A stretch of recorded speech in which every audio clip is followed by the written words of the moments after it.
दोस्तों, हमारे देश में वापस आने वाला है विदेशों में पड़ा हुआ सोना। भारत का अरबों खरबों का सोना इस वक्त फिर से सारी मीडिया कवरेज हाउसेस में कवर हो रही हैं। लेकिन हमारे इस वीडियो में आपको बताएंगे कि भारत का कितना % सोना विदेशों में पड़ा हुआ है और अचानक ऐसा क्या हुआ कि भारत के पास उसका सारा सोना वापस भेजा जा रहा है। दोस्तों, वर्ल्ड फेयर से जुड़ी हुई ये खबर काफी दिलचस्प होने वाली है, इसलिए वीडियो को अंत तक जरूर देखिएगा। अगर वीडियो पसंद आए तो वीडियो को लाइक कर चैनल को सब्सक्राइब कर लेना, क्योंकि ऐसी ही वीडियो आपके पास पहुंचती रहेगी। दोस्तों, आपके स्क्रीन पर एक आर्टिकल का स्क्रीनशॉट होगा जिसमें साफ रूप से आप देख सकते हैं कि भारत का ही नहीं बल्कि दुनिया भर के तमाम देशों के सोना जो है वो वापस उनके देश भेज दिए जाएंगे। अब ये बड़ी वजह क्यों है? इसकी सबसे बड़ी वजह है यूके इस वक्त काफी ज्यादा तंगी से जूझ रहा है और इस तंगी का सामना कर रहा है और ऐसे में देखा जाए सारे शेयर्स बिखरते नजर आ रहे हैं। अभी तक दुनिया भर में जमा किए हुए सोने से खूब कमाई किया है, लेकिन रातों रात यूके बैंक खाली होने के कारण अब एक बड़ी तंगी सामने आ रही है और इसमें एक बड़ी वजह रसिया यूक्रेन युद्ध भी है। दोस्तों, कुछ वक्त पहले इन्फेक्सो ने एक बड़ा सर्वे किया था।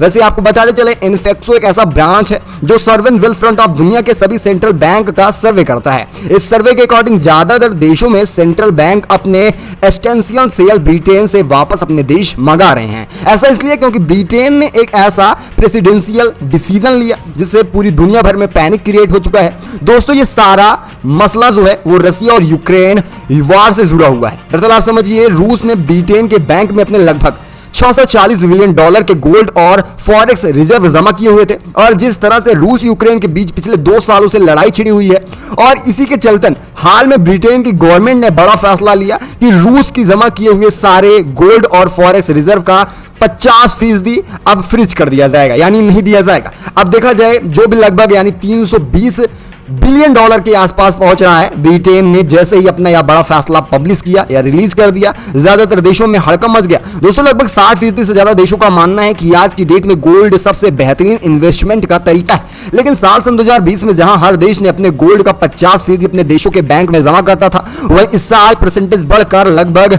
8.5% हो गए, यानी कि देखा जाए 58% के ऊपर जा पहुंचा। ऐसा इसलिए क्योंकि ज्यादातर देशों का मानना है कि इसकी गोल्ड रिजर्व ब्रिटेन है और लेकिन जिस तरह से देखा जाए ब्रिटेन और वेस्टर्न नेशनल अपनी मनमानी कर रहे हैं और ऐसे में उन्हें अपने रिजर्व सेट्स लौटाने पड़ रहे। वही वेस्ट इंडीज के किसी भी देश के सेंट्रल बैंक में रखना पूरी तरह से सेफ नहीं लग रहा है और वहीं रूस के रिजर्व को फ्रीज करना और बैंक ऑफ इंग्लैंड ने अपने पैरों पर कुल्हाड़ी मार ली। पिछले 1 साल के अंदर देखा जाए सेंट्रल बैंक ऑफ इंग्लैंड ने अपनी टोटल गोल्ड होल्डिंग में 12% यूज किया है। लगातार % नीचे गिरते जा रहे हैं। इसकी बड़ी वजह है कि खुद अपना देश जिम्मेदार बनता जा रहा है, यानी सारे देश खुद अपने सोनों की जिम्मेदारी लेने के लिए तत्पर आ चुके हैं। वहीं एक और यह भी चल रहा है कि जल्द ही अमेरिका का दबदबा और पूरे वेस्टर्न नेशनल पर दबदबा होने वाला है और जल्द ही दुनिया के दबदबे से यूके का प्रावधान खत्म होने वाला है। इकोनॉमी काफी तेज हर देश के ऊपर उठने वाली है। ऐसा इसलिए क्योंकि अब जियोपॉलिटिक्स करंट्स काफी ज्यादा बदल रहे हैं। अब देखा जाए ज्यादातर देशों का मानना है कि डॉलर सबसे बड़ा कंटेनर चाइनीज युआन है और पिछले साल एक सर्वे के अकॉर्डिंग US डॉलर के कंपैरिजन में चाइनीज युआन 29% ऊंचा उठा था। हालांकि अभी भी अमेरिका डॉलर के कंपैरिजन में काफी कम है, लेकिन जिस तरह से लगातार वर्ल्ड सिनेरियो में अपनी जगह बना रहा है, आने वाले समय में युआन भी काफी ऊपर दिखेगा डॉलर की तरह। ऐसे में ज्यादातर देशों का रुझान भी अब चाइनीज युआन की तरफ बढ़ने लगा है, यानी सोनों से हटकर अब देखा जाए तो ज्यादातर लोग अब डॉलर और युआन पर पैसा लगाने की कोशिश कर रहे हैं और यही बड़ी वजह है कि देखा जाए तो भारतीय रिजर्व बैंक में जमा किए गए गोल्ड अब रिजर्व करने की बात की जा रही। साल 2022 से 23 के बीच 4.5% बढ़े थे, यानी कि लगभग 89 लाख टन गोल्ड रिजर्व किए गए थे, जिसमें लगभग 437 मैट्रिक टन भारत सोना ओवरसीज किया था। अब वहीं फिर से बढ़कर लगभग 301 मैट्रिक टन सोना की इस वक्त भारत डेमोक्रेसी ऑन कर रहा है और देखा जाए टोटल % का सिर्फ 38% है। इतना ही नहीं, भारत टोटल फॉरेस्ट रिजर्व का लगभग 60 से 8% गोल्ड फॉर्म भी कर रहा है। भारत ने अपना ज्यादातर सोना बैंक ऑफ इंग्लैंड में जमा किया हुआ है, इसलिए क्योंकि इंग्लैंड में स्पेशल सिस्टम चलाया जाता है जिसका नाम है कि London mental exchange gold account hold करने वाला मेंबर गोल्ड रिजर्व को बड़े ही कम कॉस्ट पर अंदर बाई और सेल कर सकते हैं। RBI का भी gold account bank of England में मौजूद है। ऐसे में अगर फ्यूचर में कभी भी RBI अपनी गोल्ड होल्डिंग को बढ़ाना चाहे तो उसे बैंक ऑफ इंग्लैंड को सिर्फ खबर देनी है और सारा काम हो जाएगा। फिलहाल बैंक ऑफ इंग्लैंड खुद यह कर देगा, लेकिन दोस्तों ऐसे में सवाल ये उठता है कि क्या भारत को भी बाकी देशों की तरह सारा गोल्ड रिजर्व कर लिया जाएगा या दूसरे देशों से अपने देशों में वापस लाया जाएगा या नहीं? क्योंकि वर्ल्ड सिनेरियो में यह देखा जा रहा है कि भारत के लिए यह काफी जरूरी हो चुका है। वह अपने गोल्ड को खुद से होल्ड करने की क्षमता को बढ़ा रहा है। इतना ही नहीं बल्कि अपने फ्रिक्स नेशनल के साथ एक अलग मेंटल एक्सचेंज प्रोग्राम भी शुरू करने जा रहा है, ताकि देखा जाए किसी भी तरह से और किसी भी तरीके से भारत को वेस्ट इन नेशनल पर निर्भर ना होना पड़े। इस पर दोस्तों आपकी क्या राय है?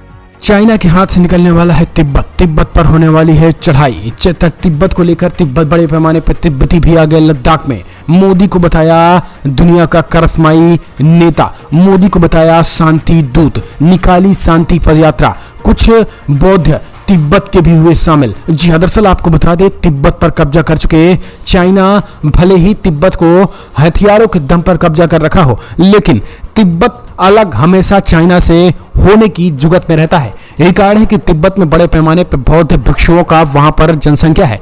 बौद्ध भिक्षुओं ने लद्दाख और तिब्बत से सटे बॉर्डर पर एक शांति यात्रा निकाली है, जिसमें हजारों हजार की संख्या में तिब्बती शामिल हुए हैं और प्रधानमंत्री नरेंद्र मोदी को वैश्विक शांति का एक बड़ा नेता बताया है। उन्होंने कहा कि पीएम मोदी वैश्विक शांति के निर्माता के रूप में उभरे हैं और बड़े पैमाने पर जहां भारत के बौद्ध भिक्षु इकट्ठा हुए हैं, लद्दाख के बड़े बौद्ध भिक्षु इकट्ठा हुए, तो वहीं कुछ तिब्बती भी खबर निकल के आई है कि बौद्ध भिक्षु इसमें इकट्ठा हुए हैं।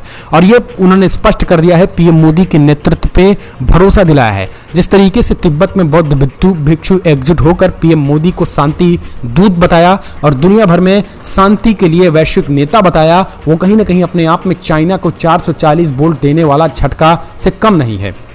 पूरी दुनिया कई चुनौतियों से गुजर रही। दुनिया के केवल आर्थिक या तार्किक नेताओं ही नहीं बल्कि आध्यात्मिक नेताओं को भी आवश्यकता है, जो पूरी दुनिया में शांति, सद्भाव और भाईचारे की भावना पैदा कर सके। ये सारी खूबियां हमारे महान नेता प्रधानमंत्री मोदी में मौजूद है। हमारे भारतीय प्रधानमंत्री स्वयं एक कर्मयोगी हैं। ये बातें धर्मशाला से प्रारंभ तथा लेह लद्दाख के शांति स्तूप पर पूरी हुई शांति पदयात्रा के समापन के अवसर पर Mahabodhi international meditation centre Leh Ladakh के संस्थापक और अध्यक्ष, अंतर्राष्ट्रीय स्तर पर प्रसिद्धि और सम्मानित बौद्ध उपदेशक आदरणीय भिक्षु संघेना ने कही है। आपको बता दें, विश्व शांति के लिए बड़े पैमाने पर भिक्षुओं और आम लोगों ने 34 दिवसीय पद यात्रा के समापन के अवसर पर बोलते हुए उन्होंने ये कहा है। उन्होंने कहा, मैं व्यक्तिगत रूप से महसूस करता हूं कि भारत बहुत भाग्यशाली है कि उसने प्रधानमंत्री मोदी के रूप में एक करिश्माई और महान नेता मिला, जो योग, ध्यान और वसुधैव कुटुंबकम जैसे आध्यात्मिक मूल्यों को भारत और दुनिया के सामान्य विकास से जोड़ता है। हम उनसे संपूर्ण नेतृत्व देखते हैं। भिक्षु संघसेना ने कहा है कि पीएम मोदी एक वैश्विक शांति दूत के रूप में उभरे हैं। पूरी दुनिया प्राचीन ज्ञान के साथ दुनिया का नेतृत्व करने के लिए भारत और पीएम मोदी की ओर देख रही है। भारत पीएम मोदी के नेतृत्व में शांति और सद्भावना फैला रहा है। उन्होंने कहा है कि रूस और यूक्रेन के बीच युद्ध के दौरान शांति निर्माता के रूप में सक्रिय भूमिका निभाई है। वे संपूर्ण मानवता के लिए निष्पक्ष रूप से चिंतित होते हैं। उन्होंने कहा है कि रूस और यूक्रेन दोनों देशों ने पीएम मोदी की बात सुनी और उनके विचारों का सम्मान किया है। सीधे तौर पर अगर देखा जाए तो यहाँ पर उन्होंने ये बड़ी बातें कही हुई हैं। तो कमेंट्स माध्यम से आप अपने सुझाव देना ना भूलें।